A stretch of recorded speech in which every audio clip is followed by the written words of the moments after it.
Hello everyone, welcome back my new video. तो student, आज मैं आप लोग को इस वीडियो में बताने वाला हूँ क्लास 10 मैथ का चैप्टर नंबर 1 वास्तविक संख्याएं। स्टूडेंट, आज मैं आप लोग को इस वीडियो में बताऊंगा ये जो चैप्टर नंबर 1 है वास्तविक संख्या, इसका बेसिक कंसेप्ट और उसके बाद इसका जितना भी उदाहरण होगा उसको भी हम लोग इस वीडियो में हल करने वाले हैं। ठीक है ना? तो आप लोग इस वीडियो में बने रहिए और वीडियो को अंत तक देखिए। स्टूडेंट, अगर आप लोग इस चैप्टर का बेसिक जान गए तो समझ लीजिए आप लोग इस चैप्टर को एकदम हलवा के जैसे आप लोग उड़ा दोगे। तो गाइज, अगर आप लोग को मैथ में अच्छा नंबर लाना है ना, और मैथ में अगर आप लोग भी चाहते हो 100 में 100 नंबर लाना, तो जो भी आप लोग चैप्टर पढ़े उसका बेसिक आप लोग को पढ़ना बहुत जरूरी है। अगर आप लोग बेसिक जान गए ना तो प्रश्नावली जो भी है ना, ये देखिए, ये जो प्रश्नावली है आप लोग इसको धुआं बना दोगे। जब तक आप लोग को बेसिक कंसेप्ट मालूम नहीं रहेगा ना, तो आप कितना भी प्रश्नावली पढ़ लीजिए आप लोग बाद में भूल जाएंगे। तो इससे पहले आप लोग क्या करिए, सबसे पहले इसका बेसिक पढ़िए, तो उसके बाद आप लोग प्रश्नावली पढ़ जाइएगा। तो मैं आप लोग को इसका बेसिक बताऊंगा। सबसे पहले ये जो आप लोग का प्रमेय दिया है 1.1, ठीक है ना, अंकगणित की आधारभूत प्रमेय, इसको भी मैं पहले आप लोग को बताऊंगा। उसके बाद देखिए आप लोग जो प्रमेय दिया है, ये देखिए अपरमेय संख्या क्या होता है, अपरमेय संख्या क्या होता है, ये भी मैं आप लोग को बताने वाला हूँ। ठीक है ना? तो वीडियो में बने रहिए और वीडियो को अंत तक देखिए। और मैं आप लोग को इस वीडियो में ये जो आप लोग का यूक्लिड विभाजन एल्गोरिथम है, यूक्लिड विभाजन परिमिका है, ये सब कुछ मैं आप लोग को इस वीडियो में बताऊंगा और समझाऊंगा। तो आप लोग वीडियो में बने रहे और वीडियो को अंत तक देखें। बाकी उसके बाद इसमें के जो भी जितना भी उदाहरण है, यहाँ पर देखिए उदाहरण नंबर 1, ये ठीक है ना, और उदाहरण नंबर 2, और उसके बाद उदाहरण नंबर 3 और उदाहरण नंबर 4, ठीक है ना, इसको भी मैं आप लोगों को करा दूंगा। उसके बाद में आप लोगों को अगले वीडियो में ये जो आप लोगों को प्रश्नावली है 1.1, इसका जितना भी प्रश्न है ना, देख रहे हैं ना, यहाँ तक प्रश्न संख्या 7 तक, ये मैं आप लोग को एक वीडियो में पूरा फुल सोल्यूशन करा दूंगा। तो पहले आप लोग इसका कंसेप्ट जान लीजिए, उसके बाद इसको आप लोग देख लीजिएगा। तो चलिए गाइज, मैं स्टार्ट करता हूँ वीडियो को। तो देखिए स्टूडेंट, सबसे पहले इस चैप्टर को हम लोग पढ़ने से पहले हम लोग पहले जानेंगे संख्या के बारे में।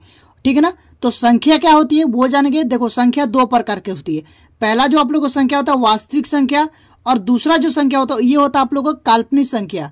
ठीक है ना? तो ये जो आप लोग को काल्पनिक संख्या है, इसके बारे में आप लोग को क्लास 11th में पढ़ना है। मैं थोड़ा सा इसका बता दे रहा हूँ। देखो, जैसे कि मान लीजिए यहाँ पर संख्या दिया रहेगा x² + 4 = 0। तो ये आप लोग क्या हो जाएगा, यहाँ से हो जाएगा x², और ये जो 4 इधर जाएगा तो क्या हो जाएगा, माइनस में हो जाएगा। ठीक है ना? तो x बराबर आप लोग क्या हो जाएगा, यहाँ पर माइनस में अंडर रूट में हो जाएगा, अंडर रूट चढ़ जाएगा। ठीक है ना? अंडर रूट 5 हो जाएगा। तो इसके बारे में आप लोग को क्लास 11th में इसको आप लोगों को बताया जाएगा। तो अभी हम लोग को पढ़ना क्या है, वास्तविक संख्या। क्या पढ़ना है, वास्तविक संख्या के बारे में पढ़ना है। देखिए वास्तविक संख्या में पढ़ना क्या क्या है, पहला तो पढ़ेंगे हम लोग प्राकृतिक संख्या। ठीक है? उसके बाद पढ़ेंगे पूर्ण संख्या के बारे में जानेंगे, उसके बाद पूर्णांक के बारे में जानेंगे। ठीक है ना? चौथा आप लोगों का परिमेय संख्या क्या होता है, इसके बारे में हम लोग जब पढ़ेंगे, और अपरिमेय संख्या के बारे में पढ़ेंगे। उसके बाद पढ़ेंगे भाज्य संख्या। ठीक है? उसके बाद अभाज्य संख्या। इतना पढ़ लेने के बाद देखिएगा अभाज्य संख्या और भाज्य संख्या के बाद हम लोग पढ़ेंगे अंकगणित की आधारभूत प्रमेय। ठीक है ना? जो कि आप लोगों को प्रमेय 1.1 है, इसके बारे में हम लोग पढ़ेंगे अच्छे से। और उसके बाद देखिए अगला टॉपिक जो होगा अभाज्य गुणनखंड विधि से HCF तथा LCM ज्ञात करना। उसके बाद देखिए, उसके बाद हम लोग यहाँ से पढ़ेंगे यूक्लिड विभाजन प्रमेयिका। ठीक है ना? इसके बारे में पढ़ेंगे। और उसके बाद देखिए पढ़ेंगे यूक्लिड विभाजन एल्गोरिथम, इसके बारे में पढ़ेंगे। और उसके बाद हम लोग यहाँ पर देखेंगे, इसका आप लोग नोट्स भी लिख लीजिएगा, नोट करके। देखिए ये जो आप लोग को दो संख्याओं का गुणनफल और LCM तथा HCM में जो संबंध होता है वो यहाँ पर मैं आप लोग को लिखा दिया हूँ। इसके बारे में मैं आप लोग को डिटेल्स में बताऊंगा।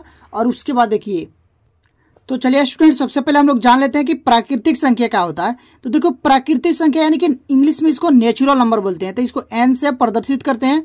तो जो आप लोग को प्राकृतिक संख्या यानी कि नेचुरल नंबर जो होता है ना, वो 1 से स्टार्ट होता है। 1 2 3 4 5 6 7 8 ... करके अनंत तक जाता है। ठीक है ना? उसके बाद क्या होता है, पूर्ण संख्या। तो पूर्ण संख्या क्या होता है, इसको इंग्लिश में बोलते हैं होल नंबर, यानी कि ये W से इसको रिप्रेजेंट करते हैं। तो ये शॉर्टकट होता है इसका, आप लोग को यहाँ से लिख दीजिएगा 0 + n। n का मतलब नेचुरल नंबर यानी कि ऑल नेचुरल नंबर, बाकी उसके बाद इसके आगे क्या जुड़ जाता है 0, यानी कि ये 0 से स्टार्ट होता है। तो ये जो आप लोग को पूर्ण संख्या यानी कि होल नंबर जो होता है ना वो 0 से स्टार्ट होता है, 0 1 2 3 4 5 6 7 ऐसे डॉट डॉट डॉट करके चलता जाएगा। उसके बाद देखिए आप लोग आता है पूर्णांक, जिसको हम लोग जेड से रिप्रेजेंट करते हैं। तो ये आप लोग यहाँ पर देखो 0 यहाँ से होता है और इधर धनात्मक यहाँ से अब जाएंगे 0, ये मध्य में हो गया, ठीक है, 1 2 3 4 5 डॉट डॉट, और इधर आएंगे तो -1 -2 -3 -4, ये आप लोग होता है पूर्णांक संख्या। क्या होता है पूर्णांक। उसके बाद देखिए उसके बाद हम लोग जानेंगे परमेय संख्या। देखो परमेय संख्या क्या होता है, परमेय संख्या यहाँ पर लिखेंगे, देखो वैसी संख्या जो p/q के रूप में लिखा हो उसे ही परमेय संख्या कहते हैं, जहाँ q नॉट इक्वल टू 0, जैसे कि यहाँ पर एग्जाम्पल में लिखा हूँ 1/2 ये आप लोग को परमेय संख्या है, 3/7 ये परमेय संख्या है, 5/9 ये परमेय संख्या है, माइनस में 4/5 ये परमेय संख्या है, etc यानी कि इत्यादि, ठीक है ना। उसके बाद देखिए यहाँ पर अपरमेय संख्या क्या होता है वो जान लेते हैं। तो जो अपरमेय संख्या होता है ये यहाँ पर देखो वैसी संख्या जो p/q के रूप में नहीं लिखा हो उसे अपरमेय संख्या कहते हैं, जैसे कि √5 ये अपरमेय संख्या है, √7 ये अपरमेय संख्या है, √2 ये भी आप लोग को अपरमेय संख्या है, डॉट डॉट डॉट etc, ठीक है ना।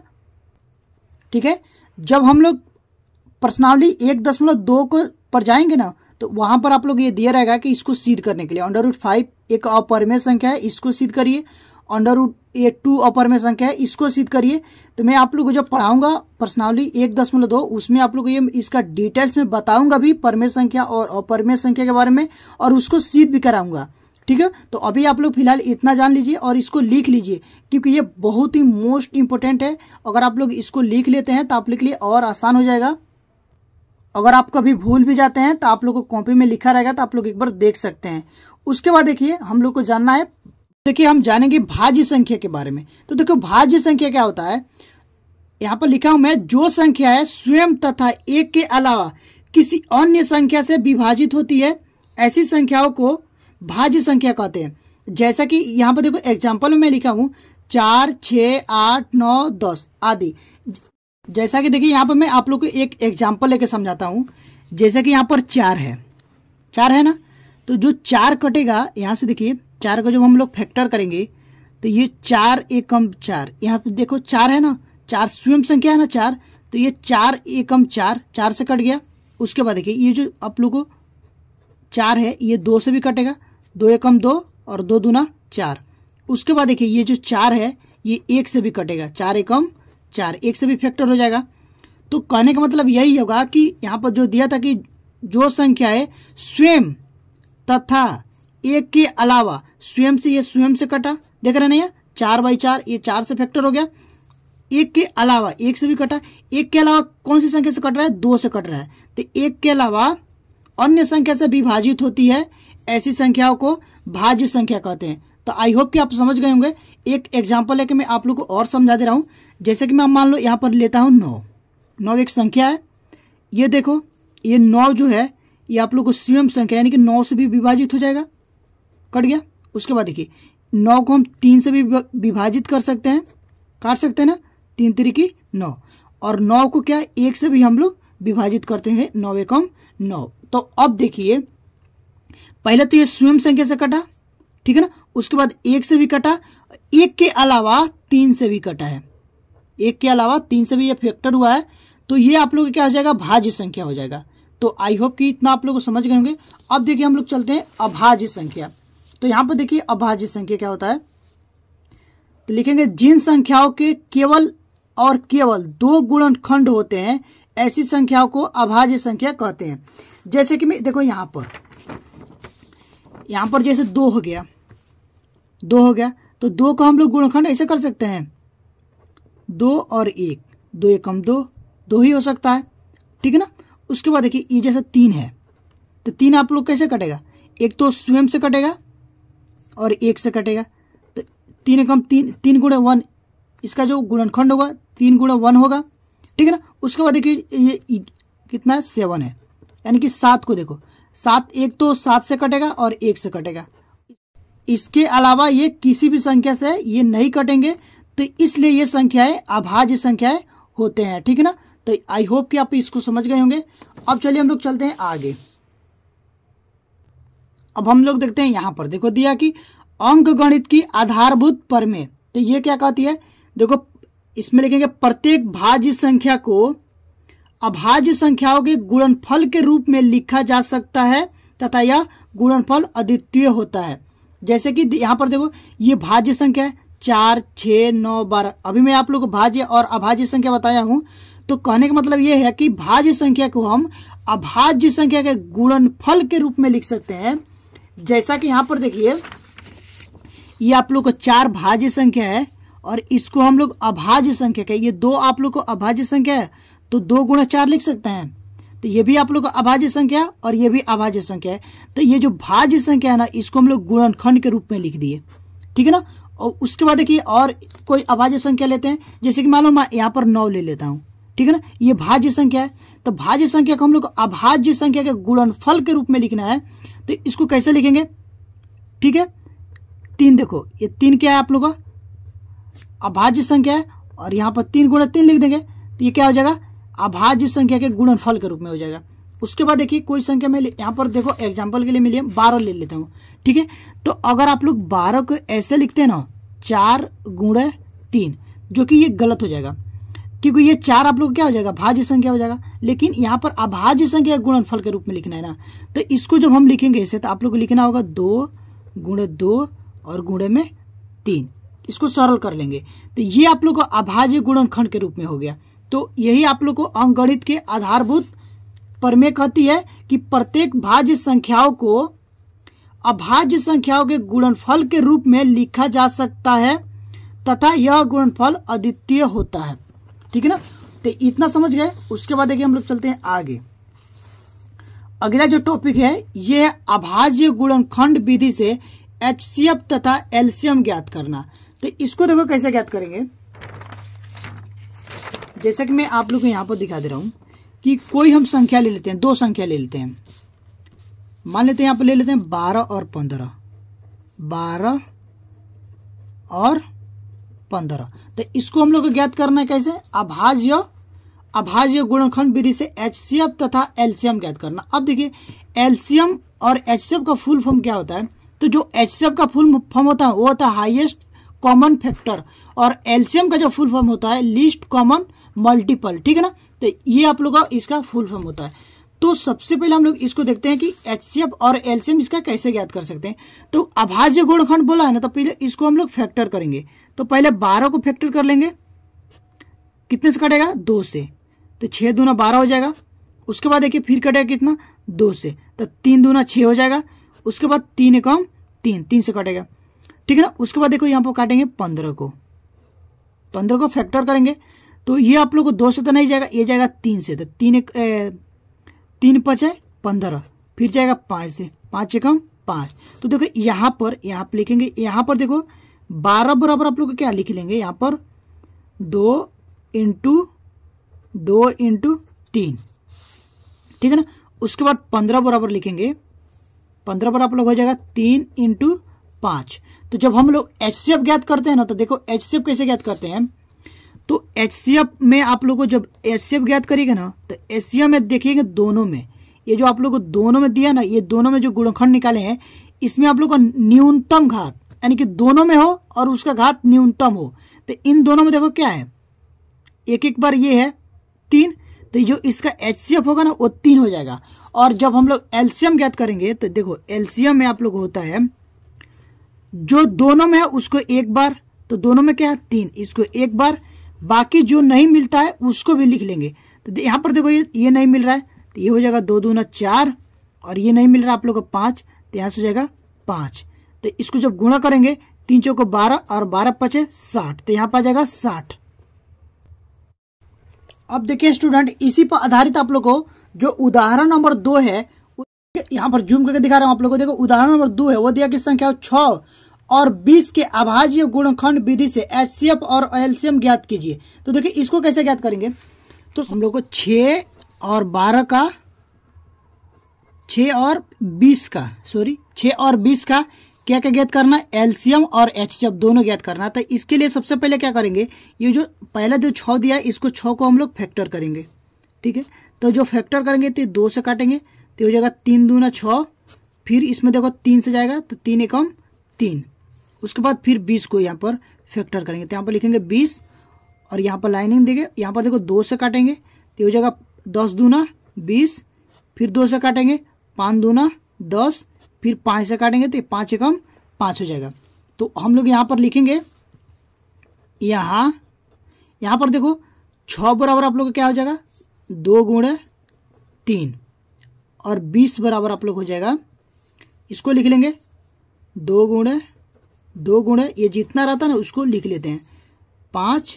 ठीक है ना, और 1 को आप लिखो ना लिखो इससे कुछ फर्क नहीं पड़ता, क्योंकि जब आप लोग किसी भी संख्या को 1 से गुणा कराएंगे ना तो उतना ही आएगा। तो आप लोग चाहते हो तो 1 लिख भी सकते हैं, अगर नहीं भी चाहते हैं तो आप लोग नहीं लिख सकते हैं, तो इसके लिए आप लोग को गलत नहीं होगा।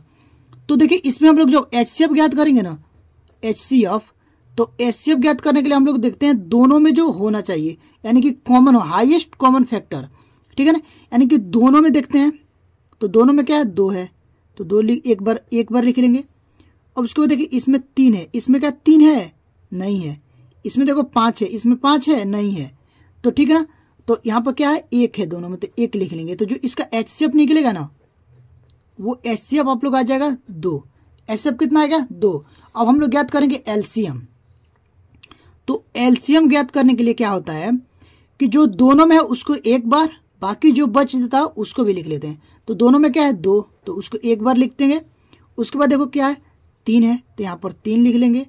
उसके बाद क्या बच रहा है, यहाँ पर एक 2 बच रहा है तो 2 भी लिख लेंगे, और यहाँ पर आप लोगों को 5 बच रहा है। ठीक है, तो यहाँ पर लिख लेंगे 5। अब देखिए इसको गुणा करेंगे तो ये हो जाएगा 3 दूना 6, 6 दूना 12 और 12 पचे 60। तो एलसीएम जो आप लोग आएगा वो आ गया 60। एलसीएम कितना आ गया, एलसीएम आ गया 60। ठीक है, तो इस तरह से आप लोग को एलसीएम और एचसीएफ ज्ञात करना है गुणनखंड विधि से। तो आई होप कि इतना आप लोग समझ गए होंगे। अब हम लोग चलेंगे अगले टॉपिक पर, जो कि ये आप लोग जो अगला टॉपिक है ये यहाँ पर देखो ये है आप लोग का यूक्लिड विभाजन प्रेमिका।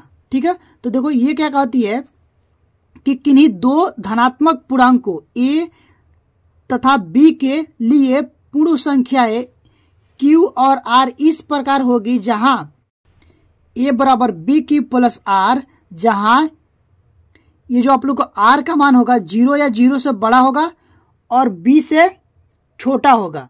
ठीक है ना, आइए इसका एग्जाम्पल भी देख लेते हैं। जैसा कि देख लिए यहाँ पर 2 संख्या है। ठीक है ना, तो जो बड़ी संख्या उसको मान लो a और छोटी संख्या को b। तो हम लोग इसको इस रूप में लिख सकते हैं कि 4 बराबर, यहाँ से लिख सकते हैं 2 गुणे 2 और प्लस में 0, यहाँ पर इसको लिख सकते हैं ना। यहाँ पर देखिए कैसे मैं आप लोगों को एक एग्जांपल लेकर समझा रहा हूँ। जैसा कि मान लीजिए यहाँ पर 4, 2 और 4 है। ठीक है ना, तो ये जो 4 है आप लोगों को बड़ी संख्या है तो इसको हम लोग a मानेंगे और इसको b मानेंगे। ठीक है, तो देखो जो आप लोगों को a होता है तो a बराबर क्या होता है BQ प्लस R।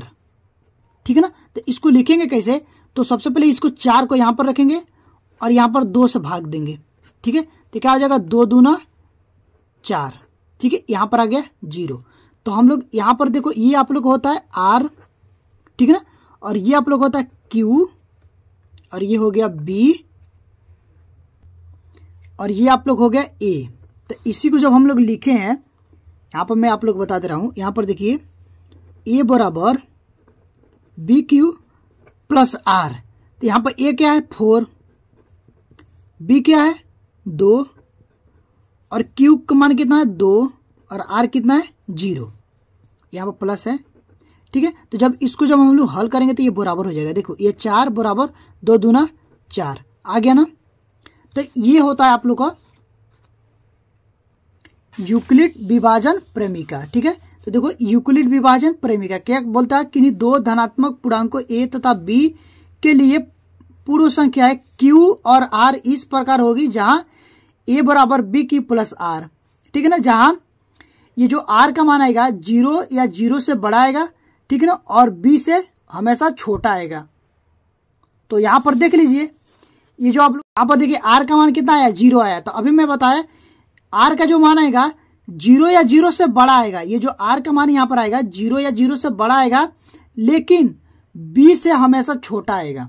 बी से हमेशा छोटा आएगा। तो बी का मान देखो यहाँ पर कितना है, 2 है, तो बी से हमेशा ये छोटा ही आएगा आर का मान। अब स्टूडेंट हम लोग चलते हैं अगले टॉपिक पर, ठीक है ना। तो स्टूडेंट अगला जो टॉपिक है ये आप लोग का यूक्लिड विभाजन एल्गोरिथम। और ये जो आप लोग का यूक्लिड विभाजन परमिका और यूक्लिड विभाजन एल्गोरिथम एक ही होता है। तो देखो इसमें क्या होता है, यूक्लिड विभाजन एल्गोरिथम यूक्लिड विभाजन परमिका पर आधारित है।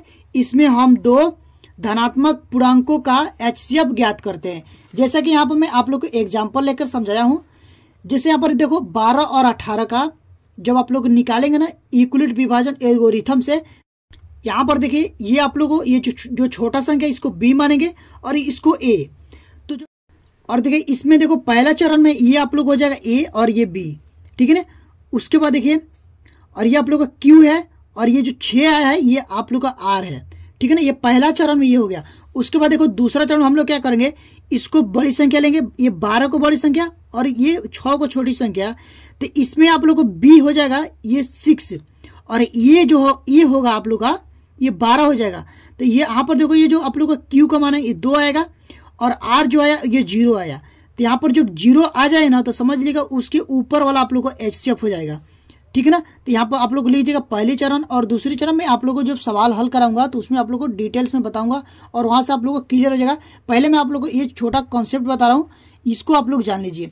और उसके बाद देखो HCF और LCM में जो आप लोगों को संबंध होता है कि 2 संख्याओं का गुणनफल, नोट करके लिख लीजिएगा कि 2 संख्याओं का गुणनफल होता है LCM गुणा HCF। जैसे कि पहला संख्या गुणा दूसरी संख्या बराबर आप लोग को LCM गुणा HCF। इसको आप लोग को लिख लेना है क्योंकि ये 2 नंबर में आता है और बहुविकल्पी में कई बार पूछा गया है। तो इसको आप लोग को अच्छे से तैयार करिएगा और इस पर काफी सवाल भी आप लोग को आएंगे इस चैप्टर में, ठीक है ना। अब देखिए स्टूडेंट इसका जितना भी टॉपिक है हम लोग इस चैप्टर का वास्तविक संख्या के जितना भी टॉपिक है उसको पढ़ लिए हैं। अब हम लोग चलते हैं उदाहरण पर। तो देखिए इस अभी मैं आप लोग को 2 नंबर उदाहरण अभी बताया हूं और उसके बाद देखिए अभी हम लोग 1 नंबर उदाहरण देखते हैं। यहाँ पर देखिए जो उदाहरण नंबर 1 है वो दिया कि संख्याओं 4 के पावर n पर विचार कीजिए जहां n एक प्राकृत संख्या है। जांच कीजिए कि क्या n का कोई ऐसा मान है जिसके लिए 4 पर पावर n अंक 0 पर समाप्त होता है। तो देखिए यह 0 पर कैसे कब समाप्त होगा, पहले इस प्रश्न को समझिए कि प्रश्न में क्या बोला गया है।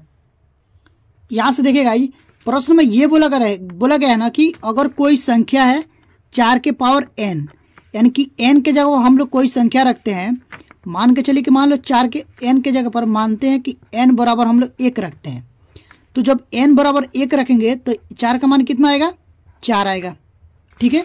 जब हम लोग वो भी प्राकृत संख्या रखना है, अगर हम 4 के पावर 2 रखते हैं तो कितनी आएगा, 4 चौको 16 आएगा, ठीक है। उसके बाद देखिए फिर 4 के पावर हम 3 रखते हैं तो ये आप लोग आएगा 4 गुणे 4 यानी कि 4 चौको 16 चौको 64 आएगा, ठीक है। उसके बाद देखो क्या आएगा, 4 के पावर जब हम 5 रखेंगे तो कितना आएगा, 64 चौको तो ये जगह 4 चौको 16 हासिल 1, 4 छः 24 और 24 1 25, 256 आ गया। तो आप लोग नोटिस किए होंगे कि देखो पहले 4 आया, उसके बाद फिर 6 आया, आखिरी में और अंत में ही बोला है। प्रश्न में क्या बोला है देखो कि क्या वो समाप्त होगा। समाप्ति अंक क्या है, यही है। जैसे कि इसका जो समाप्ति अंक क्या है 4 है, ये समाप्ति अंक क्या है 4 है, और यहाँ पर जो समाप्ति अंक क्या है 6 है। तो अब दो क्या आ रहा है, 4 आएगा फिर 6 आएगा फिर 4 आ गया फिर 6 आएगा, ऐसे ही फिर यहाँ पर 4 आएगा, आखिरी का जो अंक होगा, फिर यहाँ पर आखिरी का अंक 6 आएगा, फिर यहाँ पर 4 आएगा, ऐसा आप लोग को चलता जाएगा। तो ये कोई भी संख्या पर 0 पर समाप्त नहीं होगा। जैसा कि मान लीजिए कि कोई संख्या यहाँ पर मैं आप लोग को समझा दे रहा हूँ कि जैसे कि ये 10 है, 10 है ना, तो इसका जो आप लोग को गुणनखंड होगा ये 2 गुणे 5 होगा, 5 होगा ना, 5 दूना 10। अगर मान लो कोई संख्या हम 20 लेते हैं तो 20 को हम लोग ऐसे लिख सकते हैं, 2 दूना 2 पचे 10 और 5 दूना 10 दूना 20। तो ये भी आप लोग को ये 2 गुणे 5 आया, ठीक है ना। अगर मान लो संख्या कोई संख्या 50 लेते हैं तो इसको हम लोग ऐसे लिख सकते हैं, 2 गुणे 5 और गुणे में 5 दूना 10 और फिर यहाँ पर लिख सकें 5, 10 × 5 = 50। तो ये इसमें भी देखो आया। तो इससे आप लोगों को मालूम होगा कि अगर कोई संख्या 0 पर समाप्त तभी होगी जब उसके गुणनखंड 2 गुणे 5 के रूप में होंगे। कम से कम एक बार 2 और 5 उस गुणनखंड में आना ही चाहिए। जैसे कि मान लीजिए हम लोग 4 को गुणनखंड करेंगे तो इसमें क्या आएगा, 2 गुणे 2 आएगा, ठीक है ना, जो कि आप लोग ये 2 गुणे 5 के रूप में नहीं है। तो ये कभी भी 0 पर समाप्त नहीं होगी। कोई भी संख्या लो, ये इसका कोई भी प्राकृत संख्या 0 पर समाप्त नहीं होगा, ठीक है। अब देखिए इसको हल कैसे करना है वो आप लोग जान लीजिए। तो सबसे पहले यहाँ पर देखिए, यहाँ पर मैं लिख लिया हूँ फटाफट ताकि आप लोग को टाइम जाया ना जाए यहाँ पर लिखने के लिए। तो देखो ये प्रश्न में बोला था कि संख्याओं 4 के पावर n पर विचार कीजिए कि जहाँ n एक प्राकृत संख्या है, जहाँ जांच कीजिए कि क्या n कोई ऐसा मान है जिसके लिए 4 के पावर n अंक 0 पर समाप्त होता है, ठीक है ना। तो इसको जब हम लोग हल करेंगे तो यहाँ पर लिखेंगे कोई भी संख्या 0 पर तभी समाप्त होती है जब उसके अभाज्य गुणनखंडों में 2 तथा 5 अनिवार्य रूप से हो। अभी मैं आप लोगों को बताया। अब देखिए यहाँ पर 4 का जब गुणनखंड किया गया तो कितना आया, 2 गुणे 2 आया, ठीक है, जो कि ये 5 गुणे 2 के रूप में नहीं है। तो यहाँ पर लिखेंगे यहाँ 4 के अभाज्य गुणनखंडों में 5 नहीं है, अतः 2 तो है लेकिन 5 नहीं है। तो लिखेंगे अतः n का कोई भी प्राकृत मान ऐसा नहीं है जिसके लिए 4 के पावर n 0 पर समाप्त हो सके, ठीक है। तो इस तरह से आप लोगों को ये वाले प्रश्न को लिखना है और इसको हल करना है, ठीक है ना। तो इतना आई होप कि आप लोगों को समझ में आ गया होगा। उसके बाद देखिए, अब देखिएगा जी यहाँ पर उदाहरण नंबर 3 को हम लोग देखते हैं। तो उदाहरण नंबर 3 यहाँ पर देखो क्या कर रहा है कि अभाज्य गुणनखंड विधि द्वारा 96 और 404 का HCF ज्ञात कीजिए, फिर इनका एलसीएम भी ज्ञात करिए, ठीक है ना। तो इसको देखो हम लोग कैसे ज्ञात करेंगे। सबसे पहले देखिए यहाँ पर बोला है अभाज्य गुणनखंड विधि से ज्ञात करने के लिए। तो सबसे पहले हम लोग क्या करेंगे, वो जो संख्या दिया था आप लोग को दिया है 96 और 404 का अभाज्य गुणनखंड विधि द्वारा एलसीएम और एचसीएफ ज्ञात करना है। तो सबसे पहले 96 को फैक्टर कर लो। 96 को फैक्टर करेंगे तो इसको 2 से काटेंगे तो हो जाएगा आप लोगों को 48 दूना 96, फिर 2 से काटेंगे तो हो जाएगा 24 दूना 48, फिर 2 से इसको काटेंगे तो हो जाएगा 12 दूना 24, फिर 2 से काटेंगे 6 दूना 12, फिर 2 से काटेंगे 3 दूना 6, ठीक है। अब फिर जाएगा 3 से, 3 एकम 3। और अब उसके बाद ये जो 404 है इसको भी फैक्टर करेंगे। यहाँ से लिखेंगे 404 और इसको 2 से यहाँ पर काटेंगे तो देखो 4 एकम 2 एकम 2 0, 2 एकम 2, तो 2 से 202 बार में गया, ठीक है। फिर 2 से काटेंगे तो यहाँ से हो जाएगा 2 एकम 2 0, 2 एकम 2। अब ये कितना से जाएगा, डायरेक्ट आप लोग को 1 से कटेगा तो यहाँ से हो जाएगा 1 से 1 एकम 1 से 1। तो यहाँ पर हम देखो लिखेंगे यहाँ 96 बराबर आप लोग हो जाएगा, 96 को देखो गुणनखंड के रूप में लिखेंगे तो 2 कितना बार है, 1 2 3 4 5, तो 2 को लिखेंगे यहाँ पर 2 गुणे 2 गुणे 2 गुणे 2 गुणे 2 5 बार, 1 2 3 4 5। उसके बाद क्या है 3, यहाँ से 3 लेंगे, ठीक है, 3 लिख लेंगे। उसके बाद देखिए फिर हम लोग यहाँ पर लिखेंगे 404 का। तो जो 404 का लिखेंगे यहाँ पर तो ये हो जाएगा आप लोग का 2 गुणे 101। अब देखिए, अब पहले इसका हम लोग HCF ज्ञात करेंगे। तो HCF बराबर आप लोग का हो जाएगा जो दोनों में है। तो दोनों में क्या है, देखो ये 2 है, यहाँ से 2 मिल रहा है और कोई मिल रहा है नहीं मिल रहा है, तो इसको दोनों को लिख लेंगे एक बार, ठीक है ना। इसको एक बार, इसको एक बार, ये कितना हो गया 2 दूना 4। तो जो HCF इसका कितना आएगा 4 आ गया, ठीक है। अब उसके बाद देखो LCM। तो LCM ज्ञात करने के लिए LCM, ठीक है ना। तो LCM जब ज्ञात करेंगे तो जो दोनों में है उसको एक बार लिखेंगे। तो दोनों में क्या है 2 है और यहाँ पर 2 है, ये दोनों तो हो गया। अब देखिए यहाँ पर देखो ये पूरा नहीं है, इसमें नहीं है ना, तो इसको लिखेंगे तो ये कितना हो जाएगा 2 दूना 4 दूना 8, ठीक है। 3 है, 3 बच गया, 3 को भी लिख लेंगे। इसमें क्या बचा है 101। अब देखिए इसको गुणा करेंगे तो हो जाएगा 2 दूना 4, 8 चौको 32, ठीक है ना। 32 तिया 96, यहाँ से हो जाएगा 96 गुणे 101। अब देखिए जब 96 में 1 से गुणा कराए तो कितना आया 9696। तो जो एलसीएम आएगा ना, एलसीएम वो आप लोग आ जाएगा 9696, यानी कि 96 आप लोग का एलसीएम आ जाएगा, ठीक है। तो आई होप कि इतना आप लोग को समझ में आ गया होगा। अगर आप लोग को इतना समझ में आ गया होगा तो प्लीज़ यार वीडियो को लाइक करिएगा, और हमारे चैनल पर पहली बार विजिट किए हैं तो चैनल को सब्सक्राइब करके बेल आइकन को प्रेस कर लीजिएगा, ताकि जो भी वीडियो डालूं उसका नोटिफिकेशन आप लोग के पास तुरंत पहुंचे और आप लोग की तैयारी अच्छे से हो पाए। तो स्टूडेंट अभी के लिए बस इतना ही, मिलते हैं इसी तरह के नेक्स्ट वीडियो में, तब तक के लिए थैंक यू फॉर वॉचिंग।